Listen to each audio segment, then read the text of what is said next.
ഞാൻ മാമിന്റെ ഇൻസ്റ്റാഗ്രാം പേജുകളിലൊക്കെ ഞാൻ ഇടയ്ക്ക് കാണാറുണ്ട്. നിങ്ങൾക്ക് എന്ത് വന്നാലും അല്ലെങ്കിൽ എന്ത് രോഗം കൊണ്ട് നിങ്ങൾ വന്നാലും അക്യുപഞ്ചർ നിങ്ങൾക്ക് അതിനുള്ള സൊല്യൂഷൻ ഉണ്ട്. ചികിത്സ ഫസ്റ്റ്, ആദ്യം രോഗം മാറ്റി കൊടുക്കും, പൈസ അല്ല അവിടെ ഫസ്റ്റ്.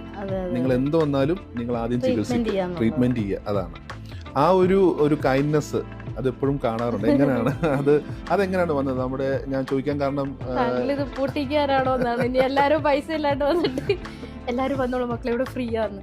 കാരണം ആക്ച്വലി അത് എൻ്റെ തുടക്കം മുതൽ ഞാൻ എൻ്റെ മനസ്സിൽ കണ്ടുവച്ചൊരു ഇൻറ്റൻഷനാണ്.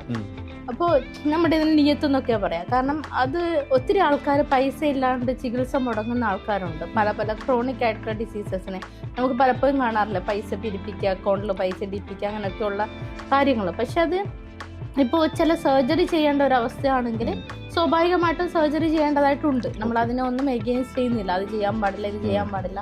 നമ്മൾ എല്ലാ സിസ്റ്റം ഓഫ് മെഡിസിൻസിനെയും ഒരേപോലെ റെസ്പെക്ട് ചെയ്യുന്നുണ്ട്, അതിനെ നമ്മൾ കൺസേൺ ചെയ്യാറുണ്ട്. പക്ഷേ നമ്മളുടെ അടുത്ത് വരുമ്പോൾ നമുക്ക് കുറച്ചെങ്കിലും ഈവൻ വേദനയെങ്കിലും മാറ്റി കൊടുക്കാൻ പറ്റും. ചിലർക്ക് വേദന കൊണ്ട് ഉറങ്ങാൻ പറ്റുന്നില്ല. അപ്പോൾ ഉറക്കമില്ലായ്മയല്ല അവിടുത്തെ പ്രശ്നം, വേദനയാണ് പ്രശ്നം. വേദന മാറിയാൽ ഉറങ്ങാം. അപ്പോൾ അങ്ങനെയൊക്കെ ഉള്ള ആൾക്കാർ പോലും ഈ പറഞ്ഞ പോലെ പൈസ ഉണ്ടാവില്ല ചിലപ്പം. അപ്പോൾ ആ പൈസ ഇല്ലാത്തതിൻ്റെ പേരിൽ ചികിത്സ മുടങ്ങരുത് എന്നുള്ളത് അത് എനിക്ക് തോന്നുന്നു ഞാൻ ചെയ്യുന്ന ഭയങ്കര ഏറ്റവും വലിയ പുണ്യമായിട്ടൊന്നും ഞാൻ കാണുന്നില്ല.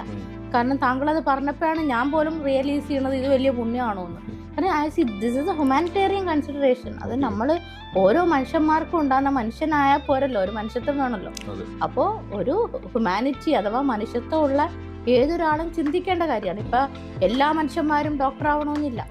അപ്പോൾ ഈ ഡോക്ടറായ ആൾക്കാർക്ക് കുറച്ചൊക്കെ അവരുടെ ഇൻകം നിന്ന് മാറ്റി വെച്ചിട്ട് പാവപ്പെട്ട ആൾക്കാർക്ക് ചികിത്സ കൊടുക്കാൻ പറ്റും.